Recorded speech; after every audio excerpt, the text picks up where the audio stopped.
sommes contents d'avoir avec nous aujourd'hui Joshua Turnil qui travaille avec Juifs pour Jésus. Il va prêcher ce matin et cet après-midi. Et je vous encourage à ouvrir votre cœur pleinement pour que le Seigneur vous parle au travers de notre frère. Amen.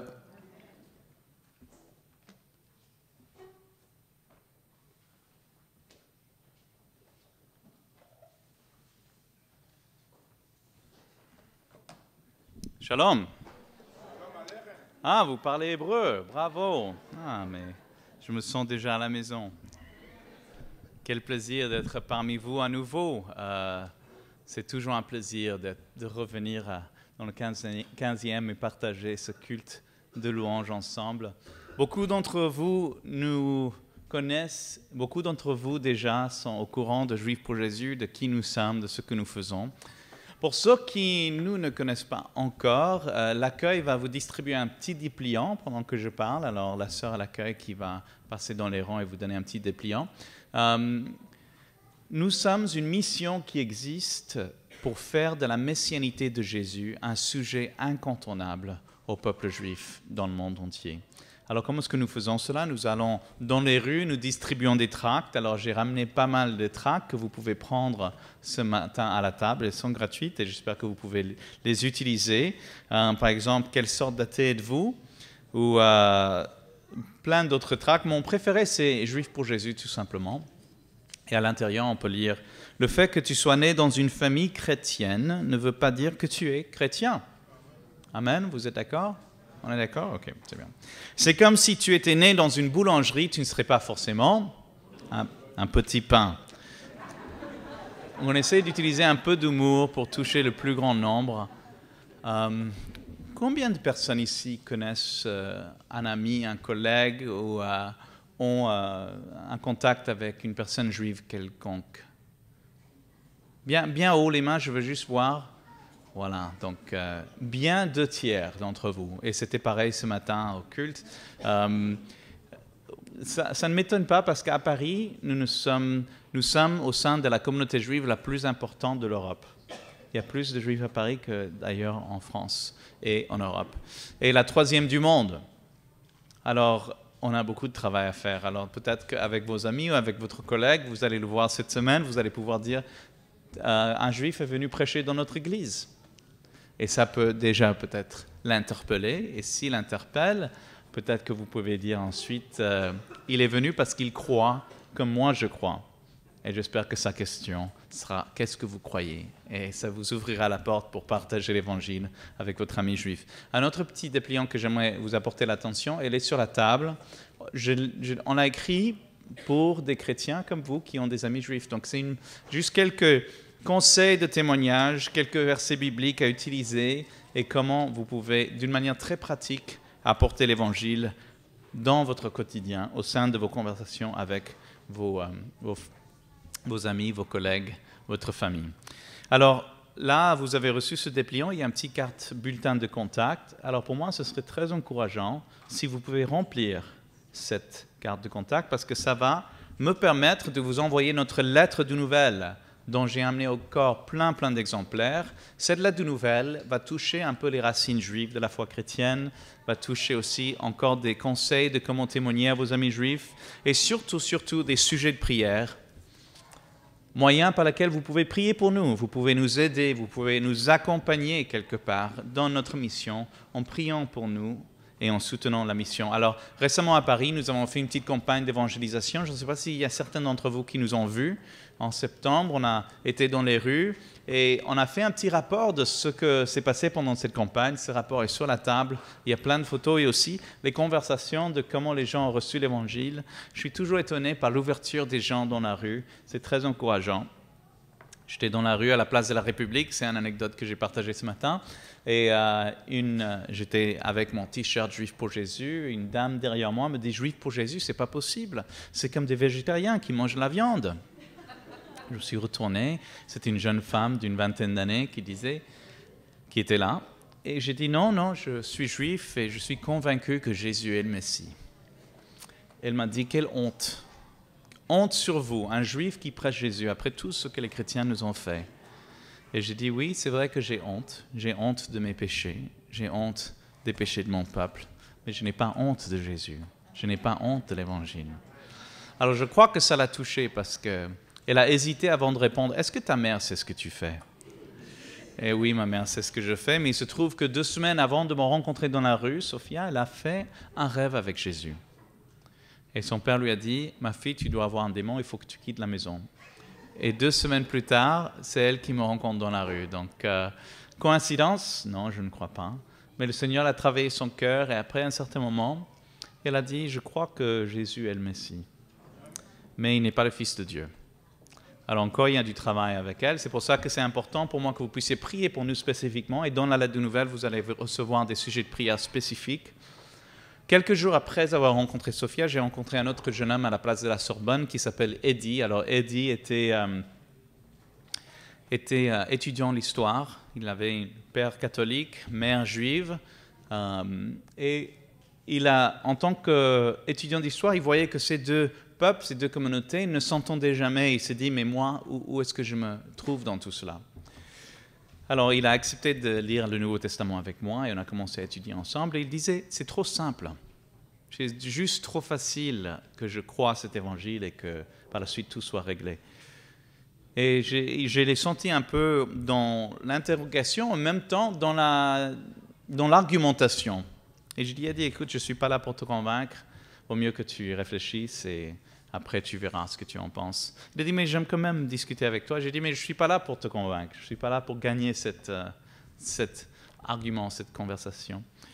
Et je l'ai laissé, je ne l'ai pas recontacté pendant un moment. C'est lui qui m'a téléphoné. J'ai senti un changement dans sa voix, peut-être 1 an plus tard. Et il m'a dit, est-ce qu'on peut se voir? J'ai accepté, on a commencé à étudier le Nouveau Testament. Et après 1 mois, il s'est donné au Seigneur, vraiment complètement, merveilleusement. Après s'être donné au Seigneur, je lui ai dit, mais quel est mon argument qui t'a convaincu que Jésus était le Messie? Il a dit, aucun de tes arguments m'a vraiment aidé. Donc je me suis senti bien comme évangéliste et missionnaire. Mais non, je me suis senti conforté parce que personne ne peut confesser que Jésus est le Fils de Dieu si ce n'est par l'Esprit de Dieu. Nous devons être fidèles d'annoncer l'Évangile, mais c'est le Seigneur qui fait ce travail, n'est-ce pas? Pour vous et moi, qu'est-ce que vous avez compris le jour où vous avez donné votre cœur au Seigneur? Peut-être un petit peu de ce que vous avez découvert par la suite dans la parole de Dieu, n'est-ce pas? Ce n'est pas par la compréhension intellectuelle qu'on vient au Seigneur, mais par la foi en Jésus-Christ, le Messie, à la fois Fils d'homme et Fils de Dieu. Alors, si vous aimez les témoignages, vous aimez les témoignages? Nous avons tous entendu des témoignages sur la guerre, à propos des camps. Vous savez que pendant la Deuxième Guerre mondiale, 6 millions de Juifs sont morts dans les camps de concentration. 1/3 du peuple juif, dont presque 2 millions d'enfants. Alors, on connaît cette histoire, on a vu des documentaires sur Arte, mais j'aimerais vous présenter un témoignage plutôt inattendu, justement, de la guerre. Et c'est les témoignages de 7 personnes juives qui ont survécu les camps de concentration, ont vécu ce cauchemar, ont réussi à survivre et ont retrouvé la vie en abondance en Jésus. Ils ont trouvé la grâce, la réconciliation et le pardon grâce à Jésus. Donc c'est un témoignage très puissant de ces personnes qui témoignent à la fois de leur expérience dans leur camp et comment Jésus a transformé leur vie. Donc il est à 20 € sur la table, c'est la sœur qui va le vendre après. Et sinon, si vous voulez comprendre comment ou pourquoi les Juifs croient en Jésus, pourquoi est-ce qu'on est convaincu que Jésus est le Messie, ici, un livre écrit par le fondateur de Juifs pour Jésus, Moshe Rosen. Alors lui, il était juif orthodoxe avant de venir au Seigneur. Alors c'est sa femme qui est premièrement devenue chrétienne et il lui a dit à sa femme, tu peux continuer à être chrétienne si tu veux, mais il ne faut pas que tu en parles à mes parents, tu dois continuer à aller à la synagogue et nulle question d'aller à l'église. Comment vivre sa foi ainsi? Tant bien que mal, elle étudiait la Bible au téléphone, elle priait avec des amis de l'église, mais un jour, il est rentré du travail un peu tôt, et l'a vu au téléphone en train de prier avec des amis chrétiens. Il était tellement pris de rage qu'il a arraché le téléphone, alors c'était les vieux téléphones encastrés dans les murs, vous vous rappelez? Il a arraché le téléphone du mur, câble et tout, et l'a jeté par la fenêtre en brisant la fenêtre par la même. Et 7 mois plus tard, lui-même, il est devenu chrétien. Et lui et sa femme, Syl, ont commencé cette association qui s'appelle Juifs pour Jésus. Donc il écrit toutes les prophéties dans l'Ancien Testament qui parlent justement de pourquoi nous sommes convaincus que Jésus est le Messie, et quelques informations utiles dans les appendices de ce que les rabbins pensent des fois de ces mêmes textes. Donc c'est très intéressant comme lecture pour ceux qui veulent comprendre pourquoi ou comment, quelle est la motivation pour nous et notre foi en Jésus. Yeshua, ce juif que l'on appelle Jésus, il est sur la table à 10 €. Et finalement, après avoir entendu ces témoignages, après avoir lu et compris notre foi, peut-être que vous voulez vous réjouir avec nous par la musique. Alors, est-ce que vous connaissez la musique juive messianique? C'est la musique de tradition juive avec les paroles de l'Évangile. Et donc, on chante les louanges du Seigneur dans notre tradition et c'est très vivant. Mais puisque vous ne connaissez pas, peut-être, on a aussi voulu improviser un petit peu sur ce album. Donc, on a mis quelques morceaux qui sont un petit peu, qui ressemblent un peu à du jazz. Qui aime le jazz ici? Bon, il y a 1 ou 2 morceaux pour vous qui aimez le jazz. Qui aime le rock? Allez, levez les mains. On va prier pour vous après. Ok, très bien. Okay, je vous ai vu, frère. On va prier pour vous. Il y a un petit peu de rock. Qui aime le pop, la variété française, juste comme ça? Voilà. Il n'y a pas de variété française sur le CD, mais vous pouvez l'acheter quand même. Voilà. Ça va? Ça va? J'ai pas fait trop de blagues. Ma femme dit que j'ai fait trop de blagues des fois. Mais on va se tourner vers la parole de Dieu, un texte qui vient de mon cœur ce matin. J'ai souvent prêché dans le passé sur les fêtes juives. Vous vous rappelez, la dernière fois que j'étais là, c'était sur les fêtes juives, c'était sur Sukkot, je crois, la fête des tabernacles. Henri m'a dit, écoute, prêche sur ce que tu as sur le cœur. Et c'est le texte que j'ai sur le cœur vraiment, c'est l'Épître aux Romains, chapitre 11. Alors ce matin, j'ai traité l'Épître aux Romains, chapitre 1, le premier chapitre. Et Paul écrit à une église, mais ce matin, on va aller au milieu du livre, le 11e chapitre de Romains.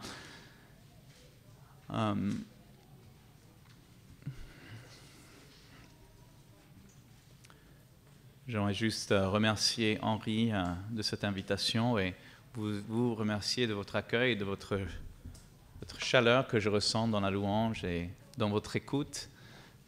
Paul écrit à une église, et l'église est très importante pour Paul. Quelque part, il est ému par l'église. Et quelque part, je crois qu'il est ému par l'église parce qu'il a persécuté l'église. Et autant que son amour l'emporte aujourd'hui, il veut donner sa vie pour l'église. Et on connaît la vie de Paul, il a donné sa vie pour l'église. Il a établi des églises à Éphèse, à Corinthe, en Asie mineure, et a eu pas mal de succès, mais son cœur, son désir de partager l'évangile, il voulait aller de l'ouest de l'Europe, il voulait aller vers l'Espagne, témoigner en Espagne. Mais il savait, Paul, qu'en allant en Espagne, il fallait un pied-à-terre spirituel. Il reconnaissait qu'un missionnaire ne peut pas faire sa mission sans l'Église. Et c'est pour ça qu'il écrit à l'Église de Rome, parce qu'il a besoin de leur aide financière, il a besoin de leur aide spirituelle, il a besoin d'un contact fraternel. Juste la communion fraternelle, c'est tellement important. Paul le reconnaissait, même Paul. Il a dit, si je vais aller en Espagne, il me faut des frères et sœurs proches, c'est-à-dire à Rome, pour que je puisse me fortifier. Et donc il écrit cette lettre. Et dans le chapitre 11, ça devient un peu personnel pour Paul. Parce que entre le chapitre 9 et 11, il va parler de sa famille à cette église à Rome. Il va parler de sa famille selon la chair, c'est-à-dire le peuple juif, les Israélites. Cette église connaissait bien les Juifs. C'était les Juifs qui ont fondé l'église à Rome. Vous vous rappelez la prédication de Pierre lors de la Pentecôte? 3000 personnes juives ont accepté le Seigneur lorsque Pierre a prêché l'Évangile. Parmi eux, pas mal de Juifs italiens. Ces Juifs italiens sont revenus avec l'Évangile comme une puissance de Dieu pour quiconque croit. Et dans le quiconque, ils ont converti pas mal de Romains, pas mal de païens et ont fondé cette église. Dans les années 50, l'empereur Claude, qui était un farouche antisémite, a voulu se défaire de la communauté juive en Italie. Donc il a expulsé tous les Juifs italiens. Parmi eux, les fondateurs de cette église, les anciens. Dans cette église, ont vu leurs pasteurs partir, ont vu leurs anciens partir sous la persécution, sous la haine des Romains, des Juifs. Et ils se sont retrouvés seuls. Et Paul a entendu parler de cette église de Rome grâce à Aquile et Priscille, qui étaient des Juifs italiens qu'il a rencontrés dans le livre des Actes. Et Paul dit, j'ai entendu parler de votre foi est connue dans le monde entier. Et Paul, il est enthousiaste de savoir que des non-juifs puissent continuer avec l'évangile d'une manière aussi puissante que l'église à Rome. Et là, Paul essaie de leur expliquer quelle est cette situation. Pourquoi tous ces troubles? Pourquoi le peuple juif passe par tout cela?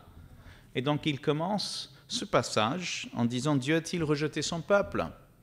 Vous savez que la précarité du peuple juif à cette époque était très grande. Quelques années après l'écriture de cet épître, le peuple juif va voir son temple, son centre socio-économique, son centre religieux, son identité spirituelle et culturelle détruit, rasé par les femmes, par les légions de l'empereur Titus, du général Titus. Et donc, le peuple juif va, après quelques années de cela encore, va être exilé même de la terre d'Israël et va commencer une diaspora, un exil qui a continué jusqu'à nos jours, 2000 ans. Et donc, c'est un temps de beaucoup de précarité. Donc, Paul écrit et pose cette question, pourquoi Dieu a-t-il rejeté son peuple? Peut-être que vous vous posez cette question, parce que je n'ai pas besoin de vous dire, ce n'est pas seulement la Deuxième Guerre mondiale où le peuple juif a souffert. Je n'ai pas besoin de vous parler du conflit au Moyen-Orient, le conflit israélo-palestinien, où même la Commission européenne sur le racisme a détecté que l'antisémitisme est en train d'augmenter d'une manière inouïe depuis 2003 en Espagne, en France et en Allemagne. Donc aujourd'hui, le peuple juif est aussi en précarité. Donc cette question que Paul pose pour commencer est très pertinente, non seulement à son époque, mais aussi pour nous aujourd'hui. On va lire de verset 1 à verset 15. « Je demande donc, Dieu a-t-il rejeté son peuple? Jamais de la vie.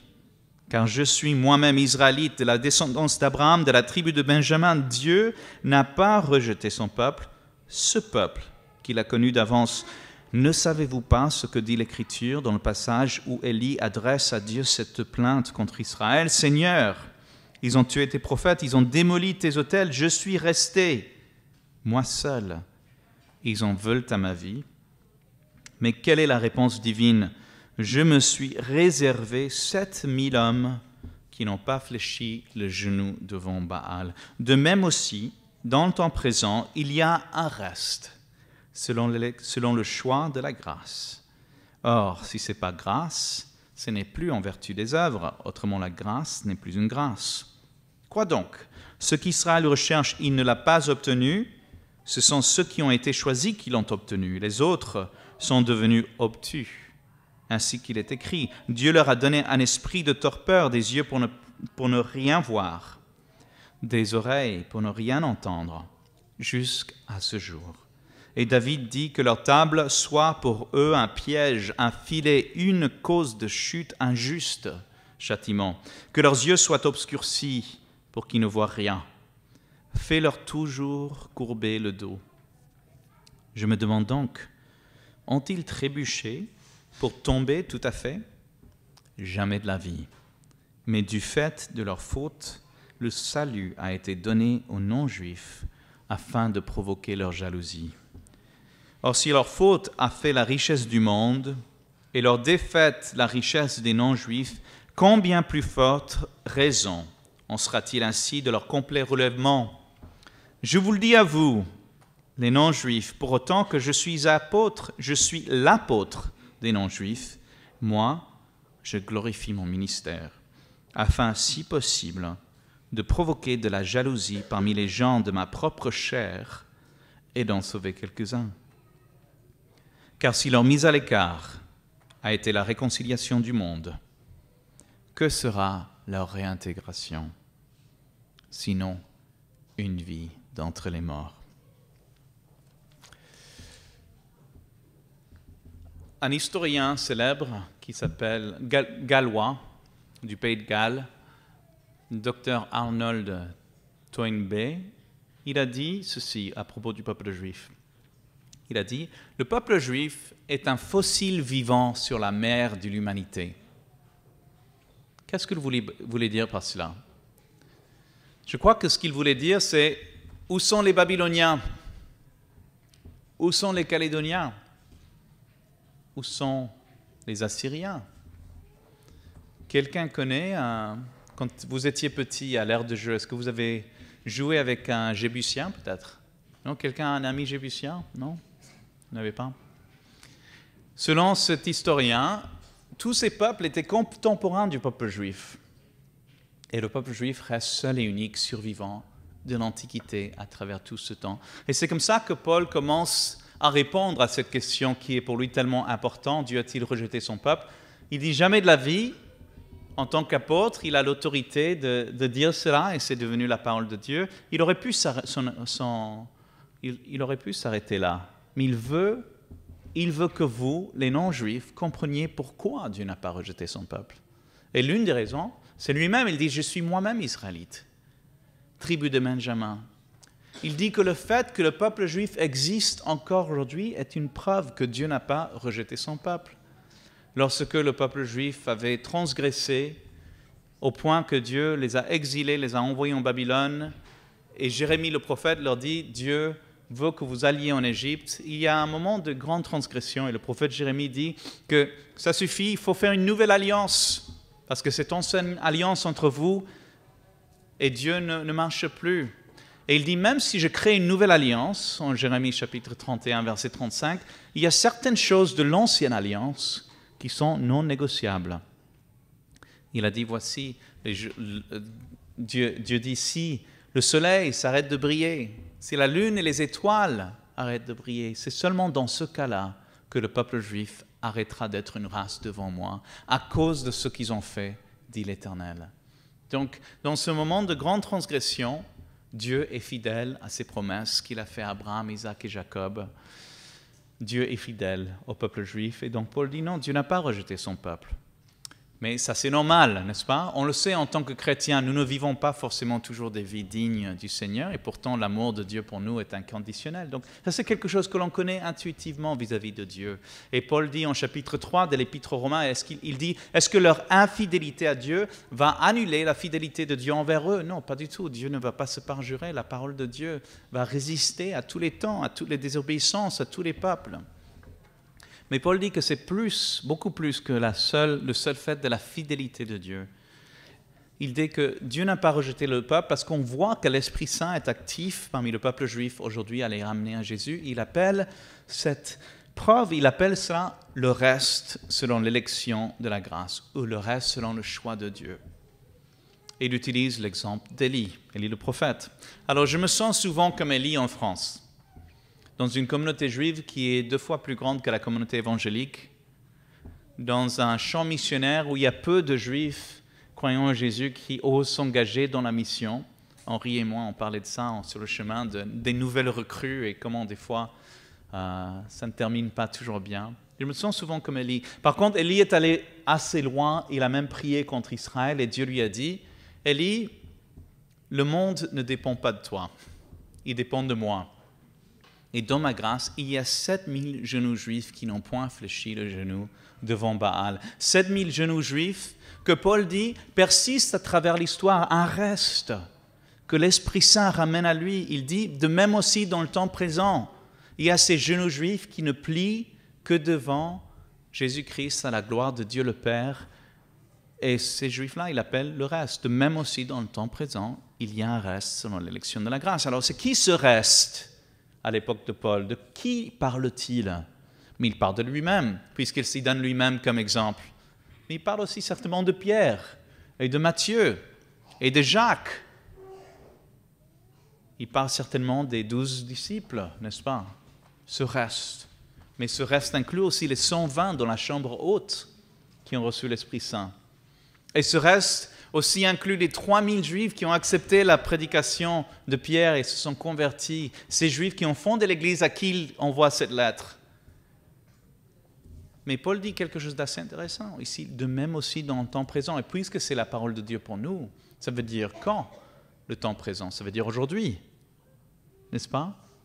Ça veut dire aujourd'hui, il y a un reste.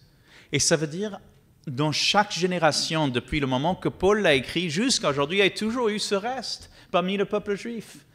un reste de Juifs qui, par l'élection de la grâce, viennent à Jésus. L'élection de la grâce, comme Édie, qui est venu au Seigneur, pas par mon argumentation, mais par la grâce de Dieu. Et Paul dit quelque chose d'intéressant par la suite.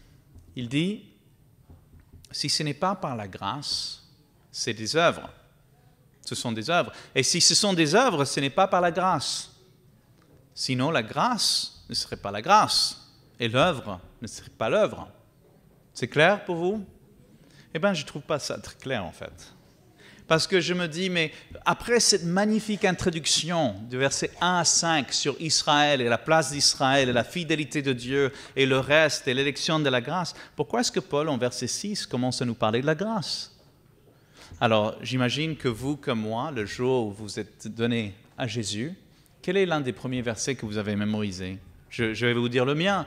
J'ai mémorisé, c'est par la grâce que vous êtes sauvés, pas par les œuvres, pour que personne ne se vante. Vous connaissez ces versets, non? Ce sont les leçons fondamentales de la vie chrétienne que l'on reçoit à l'école de dimanche, que l'on reçoit dans les cours de baptême. Pourquoi est-ce que Paul, dans ce chapitre 11, de cet épître tellement consistant, théologique, revient sur cette chose fondamentale? Alors je crois que Paul est en train d'écrire sur l'inspiration de l'Esprit Saint. Et sous cette inspiration de l'Esprit Saint, il est en train de lui-même découvrir quelque chose qu'il ne connaissait pas avant. Et pour comprendre ce que Paul a découvert, il faut revoir un peu la vie de Paul. Qu'est-ce qui s'est passé le jour où Paul est venu au Seigneur? Quelle est la première chose qu'il a faite? Il est allé à la synagogue, n'est-ce pas? Il est allé vers ses frères. Il était tellement rempli de passion pour le Seigneur et pour ses frères qu'il est allé à la synagogue. Et qu'est-ce qui s'est passé? Il a été rejeté. Et qu'est-ce qui s'est passé après ça? Est-ce qu'il a arrêté? Non. Il est allé partout en Europe, de synagogue en synagogue, de communauté juive en communauté juive, et à chaque porte, on lui a claqué la porte sur le nez. Et la parole de Paul n'a pas été acceptée. C'était indiqué dans l'épître des Actes. C'est tellement émouvant. C'est écrit, il a passé des heures et des heures dans les synagogues à essayer de les convaincre que Jésus était le Messie. Pourquoi est-ce que ça n'a pas marché? Paul, qui avait un tel cœur pour le peuple juif, il dit un chapitre avant, dans le chapitre 10, il dit, frères, ma prière et mon vœu, c'est qu'ils soient sauvés, c'est pour eux. En chapitre 9, 2 chapitres précédents à celui-ci, il dit, je veux être moi-même séparé de Dieu, anathème, pour mes parents, pour mes cousins, pour mes cousines, pour mes oncles et mes tantes. Pourquoi pas Paul? Qui mieux pour aller vers les Juifs? Souvent, les gens me disent, ah oui, vous êtes Juif, c'est bien que vous alliez vers les siens, comme ça, ils vont vous accepter mieux. Mais moi, je me suis posé la question, pourquoi pas Paul? Pourquoi est-ce que Dieu n'a pas choisi Paul? Paul a grandi au pied des meilleurs rabbins de son époque. Il connaissait le judaïsme de l'intérieur. Il connaissait les écritures hébraïques de l'intérieur. Pourquoi pas Paul? Eh bien, dans ce verset 6, Paul est en train de découvrir que ce n'est pas par le judaïsme de Paul, ce n'est pas par l'intelligence de Paul, ce n'est pas par l'éloquence ou la compréhension des écritures hébraïques de Paul, ce n'est pas par l'œuvre de Paul que les Juifs vont venir au Seigneur. Ce n'est point par l'œuvre, mais c'est par la grâce. Et dans sa grâce, Dieu n'a pas choisi Paul. Dieu a choisi quelqu'un d'autre. Alors, je ne veux pas trop m'avancer, mais Dieu ne choisit jamais les choses fortes. Dieu choisit les choses faibles. Donc, il a envoyé le plus juif des apôtres pour aller vers les non-juifs. Je m'avance trop, je vais trop vite. Revenons à ce passage. Je vais juste relire le verset 11. Je demande donc, ont-ils trébuché pour tomber tout à fait? Jamais de la vie. Ce jamais de la vie revient. Mais du fait de leur faute, le salut a été donné aux non-juifs afin de provoquer leur jalousie. Est-ce que vous avez compris ce verset? Ah, vous n'osez pas dire oui tout de suite, hein? Comme c'est bizarre. Laissez-moi vous donner le paraphrase de Josué Turnil. Ça veut dire, puisque ma famille a rejeté le Seigneur, vous pouvez vous réunir à la Croix-Hiver ce matin. Et moi, je trouve ça bizarre. C'est à l'envers. Pourquoi est-ce que le rejet de certains indique l'acceptation des autres?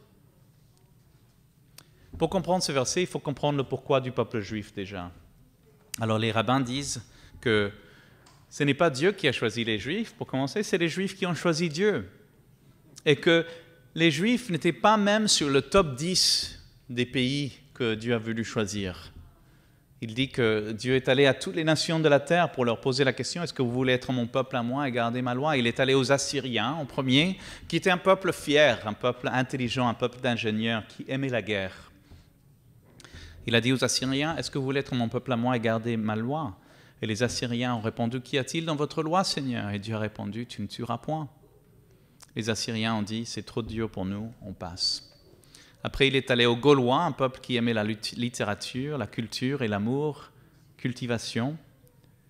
Au peuple gaulois, peuple cultivé, plein d'amour, voulez-vous être mon peuple à moi et garder ma loi? Et les Gaulois répondent, qu'y a-t-il dans votre loi, Seigneur? Et Dieu dit, tu ne convoiteras pas la femme de ton voisin. Et les Gaulois répondent, Seigneur, ce n'est pas dans nos compétences, et on passe. Et ainsi de suite, jusqu'à épuiser toutes les nations de la terre, il arrive à Moïse, représentant par excellence du peuple juif. Il dit, Moïse, est-ce que tu veux être avec ton peuple, vous voulez être à moi et garder ma loi? Et Dieu ne répond pas, qu'y a-t-il dans votre loi, Seigneur? Moïse ne répond, qu'y a-t-il dans votre loi, Seigneur? Moïse répond, combien est-ce que ça coûte?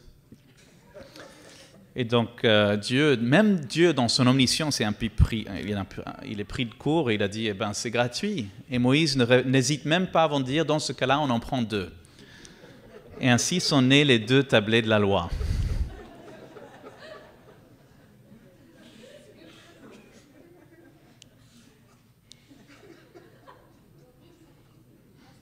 Je vous laisse le temps. Okay. C'est bon, vous pouvez rire dans l'église, il n'y a pas de problème. On est tous dans la présence du Seigneur, on est tous sanctifiés ce matin. Donc. C'est drôle, mais ce n'est pas ce qu'enseignent les Écritures, n'est-ce pas? Dieu n'a pas choisi le peuple juif parce qu'ils étaient les plus grands, les plus forts, les plus intelligents, les plus malins. Non, Dieu a choisi le peuple juif, et si on lit en Deutéronome, parce que nous étions le plus petit des peuples. Et c'est même marqué que Dieu a eu pitié de nous. On était minables, un petit peuple minable, et Dieu a eu pitié de nous, et Dieu nous a choisis parce que Dieu aime choisir les choses faibles pour confondre les forts. Dieu aime choisir les choses folles pour confondre les sages. Donc Dieu ne nous a pas choisis pour qui nous sommes en tant que peuple, mais pour qui il est en tant que Dieu. Il voulait que son choix reflète son caractère. Dieu ne nous a pas choisis pour le salut, Dieu nous a choisis pour le service. Et il y a un mot qui revient dans ces passages quand on lit l'élection d'Israël, c'est Or Hagoïm. Or Hagoïm veut dire une lumière parmi les nations.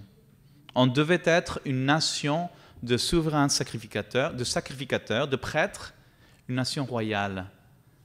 Si tout le peuple juif devait être une nation de prêtres, ça voulait dire qu'ils étaient là pour prier pour les autres, pour intercéder, pour évangéliser les autres. Dieu nous a choisis, pas pour nous, mais pour le monde. Dieu a choisi les Juifs parce qu'il aime le monde. Il voulait que le monde soit sauvé par lui. Dieu a choisi le peuple juif parce qu'il aime, il vous aime. On va y revenir. Vous connaissez l'histoire, non? Qu'est-ce qui s'est passé? Au lieu d'être cette lumière parmi les nations, au lieu d'être un exemple parmi les peuples, nous avons imité les peuples. Nous avons sombré dans les ténèbres, à tel point que les rois juifs, les rois de Juda, qui devaient mener une vie exemplaire, au lieu de mener cette vie exemplaire, ils ont imité les rois païens. Et tout comme les rois païens ont sacrifié leurs enfants au dieu de feu, au dieu Moloch, ainsi les rois d'Israël, les rois de Juda, de la lignée, de l'ascendance du Messie, ont sacrifié leurs enfants à ces mêmes idoles. La situation devient tellement catastrophique que Dieu doit maintenant sauver le peuple juif. Il doit envoyer le Messie pour sauver le peuple juif. Alors quand je lis la Bible, des fois, j'ai l'impression que je me promène dans une grande maison, dans un manoir. Et je rentre dans le manoir, il y a le salon, et dans le salon, c'est le peuple juif qui traverse la mer Rouge, et après je me promène dans la cuisine, et c'est David et Goliath. Je vais au premier étage, et il y a Moïse qui reçoit les 10 commandements. Et après, je rentre dans une pièce, dans ce grand manoir qui est l'écriture. Et il y a une pièce où il n'y a personne. Il n'y a qu'une seule voix, une petite voix. Et c'est Dieu qui parle avec le Messie. Cette pièce se trouve en Ésaïe 49, verset 6. Il dit au Messie, il dit, « C'est peu de choses que tu sois mon serviteur pour relever les tribus de Jacob et pour ramener les restes d'Israël. Je vais te faire de toi une lumière parmi les nations, pour que les îles les plus lointaines croient en moi. » Lumière parmi les nations, Or Hagoïm. Donc ça a du sens quand Simeon reçoit le bébé Jésus lors de la présentation de celui-ci dans le temple. Qu'est-ce qu'il dit, Simeon? Quand il a ce bébé dans ses mains, il dit « Seigneur, tu peux laisser partir ton serviteur en paix. » Il disait ça pas parce qu'il était vieux, il disait parce que dans ses bras, il dit « Mes yeux ont vu ton salut, une lumière pour allumer les nations et la gloire de mon peuple Israël. » Simeon a dit, en tenant ce bébé dans ses bras, « J'ai tout vu maintenant. J'ai tout vu, il n'y a plus raison d'être. » Tout le plan de Dieu incarné dans ses bras. Revenons à ce verset 11 alors. Ce verset si difficile à comprendre. « Je demande donc, ont-ils trébuché pour tomber? Tout à fait. Jamais de la vie. Mais du fait de leur faute, le salut a été donné aux non-juifs afin de provoquer leur jalousie. » Voilà pourquoi, grâce au rejet du peuple juif, les Martiniquais peuvent croire en Jésus. Grâce au rejet des Juifs, les Africains peuvent croire en Jésus. Grâce au rejet du peuple juif, un Chinois qui n'a jamais rencontré un Juif de son vivant lit les psaumes de David, le roi d'Israël, le matin, et prie au Dieu d'Abraham, d'Isaac et de Jacob, sans jamais avoir rencontré un Juif. Grâce au rejet du peuple juif, même les Français peuvent croire en Jésus. Et Paul dit quelque chose d'intéressant. Alors il dit, afin de provoquer leur jalousie. Il le répète 2 fois. La Bible n'a pas besoin de se répéter, mais quand elle répète quelque chose, c'est parce que c'est important. Il répète, afin, si possible, de provoquer la jalousie parmi les gens de ma propre chair et d'en sauver quelques-uns. Alors, j'ai 3 enfants qui sont en bas âge, et ce qui veut dire que je suis un expert en jalousie. Vous savez ce que c'est que la jalousie? J'ai quelque chose, tu ne l'as pas, et tu veux cette chose avec toutes tes tripes. Et tous les moyens sont bons pour l'acquérir. Ça, c'est la jalousie. Ceux qui ont des enfants, vous savez de quoi je parle. Donc, Paul est en train de dire quelque chose, que ces Chinois, Africains, Antillais, Français ont quelque chose que le peuple juif n'a pas et qui les rend fous de jalousie. Alors je me suis dit, attends. Je suis quand même juif et je connais les miens. Qu'est-ce que l'Église a que le peuple juif n'a pas? Donc, nous avons une des armées les plus puissantes du monde. Nous avons des intérêts immobiliers, de l'influence politique. Qu'est-ce que l'Église a que nous n'avons pas? Nous avons Albert Einstein quand même. Hein? Nous avons Woody Allen, Steven Spielberg, Patrick Bruel, bon sang. Qu'est-ce que vous avez que nous n'avons pas? Bien, laissez-moi vous raconter une petite anecdote. L'un de mes collègues dans la mission, qui s'appelle Ruben, il se souvient la première fois avoir rencontré un chrétien. Il est juif. Et il a rencontré un chrétien, il lui a posé cette question, « Pourquoi est-ce que tu es toujours si heureux ?» Et ce jeune chrétien a répondu à Ruben, « Parce que ton Messie vit dans mon cœur. » Et Ruben a dit, « Mais qu'est-ce qu'il fait dans ton cœur, mon Messie ?» Il a été rendu jaloux. Mon épouse est aussi d'origine juive. Elle se souvient la première fois avoir rencontré une chrétienne au lycée. Et c'était une fille de pasteur. Et ma femme venait d'une famille assez aisée. Et cette fille de pasteur était une famille de faible moyen. Et pourtant, elle se souvient qu'elle voulait toujours passer chez sa copine, être chez elle. parce qu'il y avait quelque chose chez elle qu'elle n'avait pas encore chez ses propres parents. Elle se souvient aujourd'hui avoir pensé « je veux ça pour ma famille ». Je veux ça pour ma famille. Qu'est-ce que c'est que le ça? C'était la présence de Dieu. L'amour, le respect, la paix dans la maison, dans le foyer. Elle a été rendue jalouse, elle a demandé la prière. Donc Paul dit dans ce passage, « Je vous le dis à vous les non-juifs, pour autant que je suis l'apôtre des non-juifs, moi je glorifie mon ministère. » Paul est en train de dire que parmi mon fruit, parmi les nations, parmi vous les non-juifs, vous allez provoquer ma famille à la jalousie. Ce que j'ai toujours voulu. Et donc je glorifie mon ministère. Et moi ce matin, je glorifie mon ministère aussi.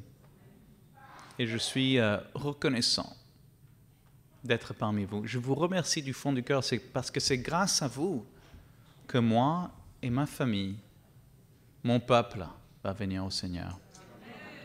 Je vous remercie. Juifs pour Jésus a fait un sondage. Alors, Juifs pour Jésus existe dans une quinzaine d'endroits dans le monde entier, peut-être un peu plus. Et on a fait un sondage de tous les Juifs croyant en Jésus que l'on connaît, des Juifs messianiques. Et on a trouvé que 92% des Juifs qui reconnaissent Jésus en tant que le Sauveur le sont aujourd'hui grâce au témoignage chrétien non juif. Parce que c'est la parole de Dieu, c'est la réalité. Paul dit car si leur mise à l'écart a été la réconciliation du monde, que sera leur réintégration, sinon une vie d'entre les morts? Paul est en train de dire le suivant. Vous voyez ce que le Seigneur a fait avec un reste, un petit reste. Voyez ce que le Seigneur a fait avec ce petit reste. Ces 120, ces 500, ces 3000, ces 12 qui ont chamboulé le monde pour l'Évangile. Paul dit, imagine donc quand tout le peuple viendra au Seigneur, quand tous les Albert Einstein et les Steven Spielberg avec leurs dons se mettent au service de l'Évangile. Même quand Patrick Bruel, pourquoi pas, viendra au Seigneur, qu'est-ce que ça va faire pour le monde, pour l'Évangile? Paul dit que ça va être tellement éclatant que ce sera une vie d'entre les morts. C'est quoi une vie d'entre les morts? Techiyat hametim. Quand je vais dans la rue, souvent les Juifs orthodoxes vont plutôt me poser cette question. Si Jésus est le Messie, pourquoi n'y a-t-il pas Techiyat hametim, une vie d'entre les morts? C'est une manière de dire la résurrection. Ce moment, cet événement cataclysmique à la fin des temps où Dieu revient sur terre pour mettre de l'ordre et il ressuscite ses élus, son peuple et ceux qui lui ont été fidèles. Paul dit que ça va être tellement cataclysmique que ça va rapprocher le Seigneur de cet événement.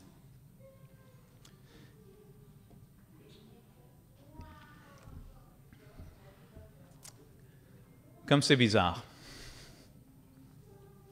C'est le monde à l'envers, n'est-ce pas? Que Jésus vient au peuple juif, pas tous les juifs l'acceptent, mais une minorité l'accepte. Cette minorité va prêcher l'évangile parmi les nations. Parmi les nations, aussi une minorité l'accepte, mais cette minorité parmi les nations va provoquer le peuple juif à la jalousie, et le peuple juif va venir au Seigneur, et le peuple juif va pouvoir finalement redevenir une lumière parmi les nations. Et après, ils vont ramener les restes, les îles les plus lointaines au Seigneur. Comme c'est bizarre. C'est le monde à l'envers, n'est-ce pas? Mais le royaume des cieux, le royaume de Dieu est un monde à l'envers. Qu'est-ce que je veux dire par cela? J'ai la double nationalité américaine et française. Pour rentrer dans le royaume des cieux, il me faut une nouvelle nationalité. Il me faut naître de nouveau. Dans le royaume des cieux, j'ai 41 ans, 42 ans bientôt. Pour rentrer dans le royaume des cieux, il me faut redevenir comme un enfant. Dans le royaume des cieux, les derniers sont les premiers. Et ceux qui veulent conserver leur vie doivent la perdre pour la cause de Christ. Le royaume de Dieu, c'est un monde à l'envers. Comme c'est bizarre. Paul, je suis convaincu qu'il est en train de découvrir ces choses en même temps que nous, en même temps qu'il écrit. Et il finit ce passage par une louange aux profondeurs de la richesse, de la sagesse et de la connaissance de Dieu. Que ses jugements sont insondables et ses voies incompréhensibles. En effet, qui a connu la pensée du Seigneur? Qui a été son conseiller? Qui lui a donné le premier pour devoir être payé de retour? Tout est de lui, par lui et pour lui. À lui la gloire pour toujours. Amen. Prions. Seigneur, je te remercie pour ta fidélité envers le peuple juif. Je te remercie pour ta fidélité envers nous. Seigneur, je prie que pour mes frères et sœurs, que chacune puisse avoir l'occasion de pouvoir témoigner à quelqu'un, à provoquer quelqu'un à la jalousie cette semaine.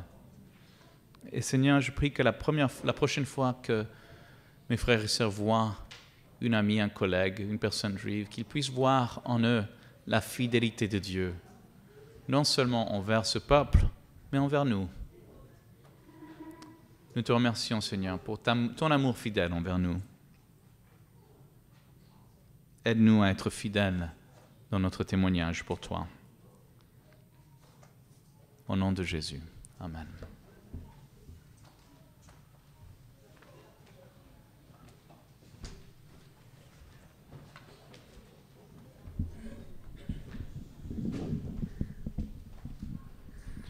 Je vous invite à fermer vos yeux, à courber votre front. Avec les yeux fermés, les fronts courbés. Je voudrais vous poser une question. Est-ce que vous êtes réconcilié avec Dieu? La Bible déclare que Dieu était en Christ réconciliant le monde avec lui-même.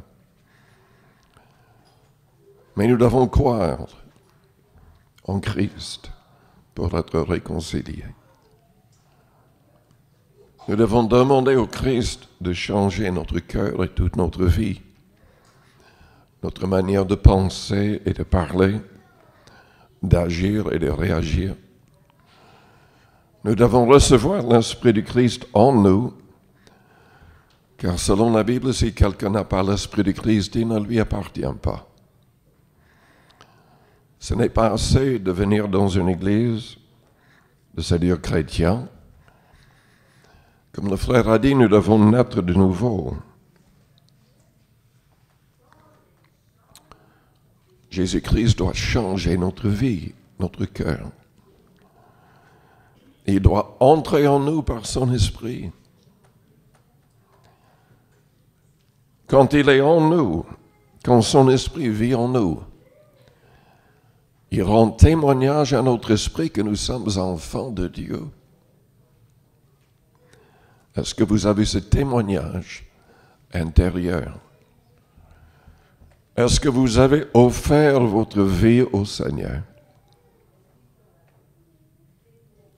Si vous ne l'avez pas encore fait, mais vous voudriez le faire, vous êtes prêt à devenir un vrai disciple, à aligner votre vie avec les commandements du Christ, nous voudrions prier pour vous. Pendant que les yeux restent fermés, je vous demande de me faire signe en élevant votre main juste pour quelques instants et nous prierons pour vous. Si vous êtes vraiment prêt à devenir un vrai disciple de Christ, vous vous rendez compte que la vie éternelle, c'est Jésus-Christ.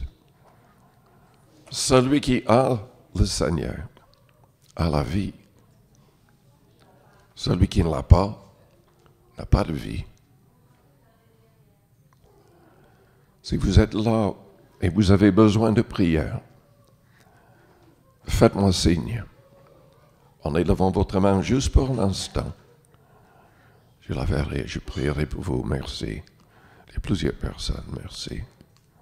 Oui. Merci. Vous pouvez baisser votre main, vos mains. Est-ce qu'il y a quelqu'un d'autre? Merci.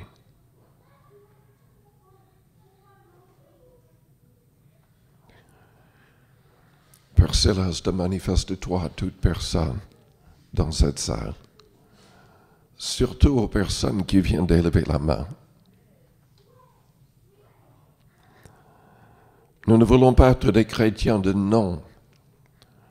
Nous voulons être de véritables chrétiens, de vrais disciples de Jésus-Christ. Nous voulons être réconciliés avec toi.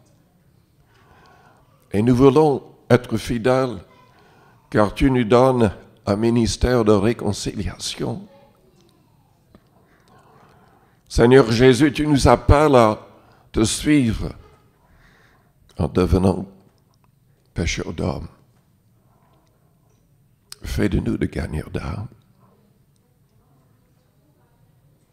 Fais de nous de vrais disciples. Je demanderai à toute l'Église de se lever. Que toute l'Église se lève. Restons dans une attitude de prière.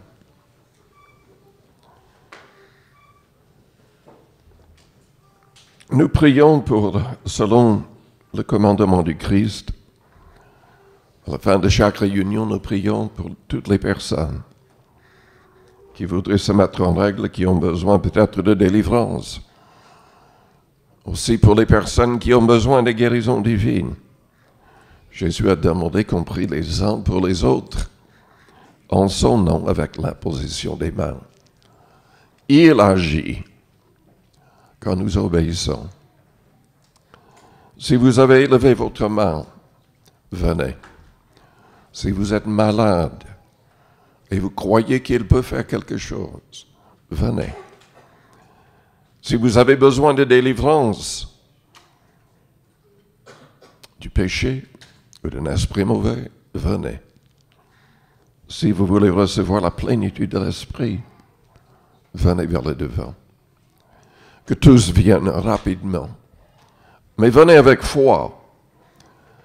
Nous ne pouvons rien faire, mais Jésus peut tout faire. Nous prions par obéissance avec l'imposition des mains. C'est Jésus-Christ qui agit miraculeusement. À lui, toujours toute la gloire.